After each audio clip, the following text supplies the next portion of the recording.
جیسے کہ نبی کریم صلی اللہ علیہ وسلم نے فرمایا کہ یہ اس طرح نماز پڑھا کرو جیسے کہ تم اللہ کو دیکھ رہے ہو، اور اگر یہ اس طرح نہیں کر سکتے تو کم از کم یہ تو جان لو کہ اللہ تمہیں دیکھ رہا ہے۔ اور بعض علماء کہتے تھے کہ آپ جب مصلی پہ کھڑے ہوتے ہیں نا تو آپ سوچیں کہ جیسے آپ پل صراط پہ کھڑے ہیں اور سامنے آپ کے اللہ سبحانہ تعالیٰ آپ کو دیکھ رہے ہیں، پیچھے آپ کے نبی کریم صلی اللہ علیہ وسلم آپ کو مانیٹر کر رہے ہیں کہ آپ نماز کس طریقے سے پڑھ رہے ہیں۔ آپ کے رائٹ سائڈ کے اوپر جنت الفردوس ہے اور آپ کے لیفٹ پہ جہنم ہے اور آپ پل صراط پہ ہیں اور یہ آپ کی آخری نماز ہے۔ اب آپ سوچیں آپ کی نماز کیسی ہوگی۔ اب آپ جب اس طرح، بلکہ یہ ساری چیزیں میں مائنس کر کے صرف یہی سوچ لینا کہ میری آخری نماز ہے، ہاں اس کے بعد مجھے کبھی نماز پڑھنے کا موقع نہیں ملے گا اور میں قبر میں میں نے ماننا، میں نے آج مانگنا ہے اللہ تعالیٰ سے، جو میں نے گڑ گڑا کے دعا کرنی آج کرنی ہے۔ تھوڑا سا نا نماز سے پہلے اپنے آپ کو مینٹلی پریپیئر کر دیا کریں، ایون اف اٹس 5 منٹس۔ ویسے تو جس طرح آپ نے پہلے بھی ذکر کیا تھا، آپ وضو کرنے جا رہے ہوتے ہیں نا تو آپ وضو جب کر رہے ہوتے ہیں نا تو یہاں سے نماز سمجھے شروع ہو جاتی ہے، یعنی نماز کی پریپریشن شروع ہے۔ ابھی آپ نفل ذکر نہ بھی کریں، آپ وضو کر لیے تو آپ جا رہے ہیں نا، آپ نے اپنے منہ پہ پانی پھینکا، آپ کے گناہ دھل رہے ہیں، آپ نے اپنے بازوؤں کو واش کیا، گناہ آپ کے اتر رہے ہیں، یعنی آلریڈی پروسیس سٹارٹ ہے۔ آپ آلریڈی اللہ تعالیٰ کو ملنے جا رہے ہیں، یعنی آپ تیار ہو رہے ہیں، basically you are preparing yourself to meet Allah سبحانہ تعالیٰ۔ آپ نے اچھے کپڑے پہنے، آپ وہاں پہ گئے، آپ مصلی پہ کھڑا ہوئے، آٹومیٹکلی آپ کا مائنڈ میں ہونا چاہیے کہ میں اللہ تعالیٰ سے اپنی اپوائنٹمنٹ کے لیے جا رہا ہوں۔ وضو کے بعد اگر آپ 2 رکعت پڑھنا چاہتے ہیں، الحمدللہ بہت اجر و ثواب ہے اس کا، وہ آپ پڑھ لیں۔ اس کے بعد آپ اگر جس طرح مسجد میں جاتے ہیں تحیۃ المسجد پڑھ لیتے ہیں۔ اس کے بعد آپ مینٹلی پریپیئرڈ ہیں کہ now I am going to meet Allah سبحانہ تعالیٰ، اور میں نے اللہ تعالیٰ سے اپنی دل کی بات کہنی ہے آج۔ تو جب یہ سارے میکنزمز ان کو آپ فالو کریں گے نا تو آٹومیٹکلی آپ کی نماز کے اندر ایک خشوع کا فیکٹر ایڈ ہو جاتا ہے۔ اور آئی تھنک اگر خواتین ہیں تو وہ پریپیئر کریں اپنے آپ کو، اچھے لباس میں آئیں، خوشبو لگائیں، کیونکہ آتے ہیں نا خذوا زینتکم عند کل مسجد، تو لیکن وہ مسجد تو نہیں جا رہی، اگر گھر میں نماز پڑھ رہی ہیں تو اس کو پریپیئر کریں۔ اور جیسے آپ نے کہا یہ ایک فارگوٹن سننا ہے، آئی ڈیڈ ایپیسوڈ آن دس، کہ ہیونگ اے مصلی اور اے مسجد ایٹ یور ہوم، جس میں کوئی کھیلنا کودنا نہ ہو، پاپ کارنس کھانا نہ ہو، بیٹھنا گپ شپ مارنا نہ ہو، وہ صرف جگہ ہی ایسی ہو جو کہ مصلی ہو۔ اور اب اچھا جو آپ نے بات کی سے بڑی امپورٹنٹ ہے، دونوں طریقے ہیں، ایک ہے کہ آپ ترجمہ سیکھیں اور وہ اس میں ایک اللہ کی عظمت کو فیل کریں اور پھر وہ آپ کے ظاہر پہ بھی آئے گا۔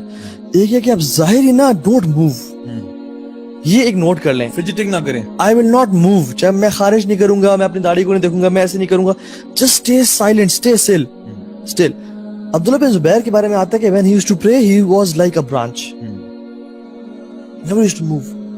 حجاج بن یوسف نے ان کو شہید دی، کعبہ میں اس طرح کیا کیٹاپولٹ سے پھینک کے جب وہ نماز پڑھے تھے، وہ موو نہیں کرتے تھے، حالانکہ دلیر شیر تھے،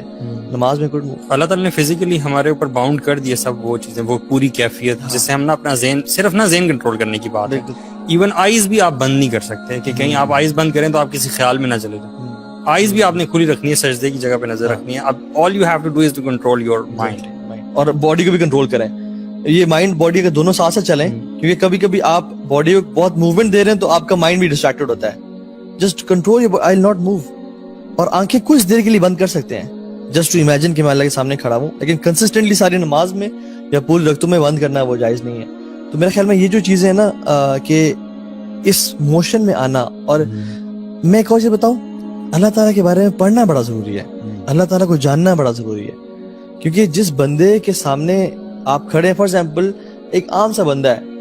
وہ مجھ سے بات کر رہا ہے، maybe I not give ہم دیٹ امپورٹنس، لیکن اگر کوئی پرائم منسٹر ہے میں ان کے سامنے کھڑا، آئی گیو ہم امپورٹنس، کیونکہ یہ وہ شخص ہیں جن سے میں ملنا ہے، میں نے، اور مجھے ایک سیکنڈ میرا امپورٹنٹ ان کے ساتھ، میں نے ان کی بات کو ٹینشن دینی ہے۔ جب رب کی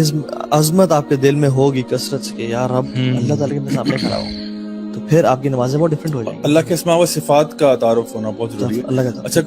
یہاں پہ نا بڑا امپورٹنٹ ہے کہ بیلنس کریٹ کیا جائے۔ بیلنس سے مراد یہ ہے کہ ایک ہے ناٹ موو ایٹ آل، ٹھیک ہے؟ تو میں مجھے نا جب آپ باتیں کرتے ہیں تو مجھے کچھ واقعات یاد آتے ہیں ان انٹینشنلی ان لوگوں کے جو کبھی موو نہیں کرتے تھے۔ ایک ہمارے یہاں پہ مسجد ہے جہاں پہ ہم اکثر جاتے ہیں جمعہ پڑھنے کے لیے، تو وہاں پہ کیا ہوا کہ ادھر جمعہ کے ٹائم میں تھا، عصر کی نماز کا وقت تھا، تو ہم لوگ جماعت میں تھے، تو ایک صاحب جو ہے نا وہ بیچارے ان کو کوئی آئی تھنک ہارٹ کا پرابلم ہوا، وہ کلیپس کر گئے، لٹرلی ہی فیل وائل پریئنگ۔ تو اب کیا ہوا کہ کچھ آس پاس لوگ تھے، وہ میرا خیال ہے وہ اس میں آ گئے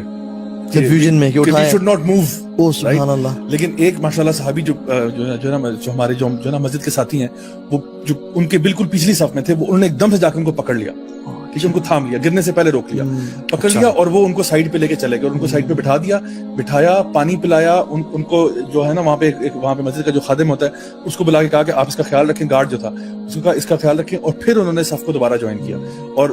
نماز کمپلیٹ کی، اور اس ٹائم تک ہم سارے اٹھ کے باہر آ گئے تھے اور سب کچھ کیا۔ تو مجھے اس میں آئیڈیا ہوا کہ کبھی کبھار ایسا ہوتا ہے کہ ایک جینوئن نیڈ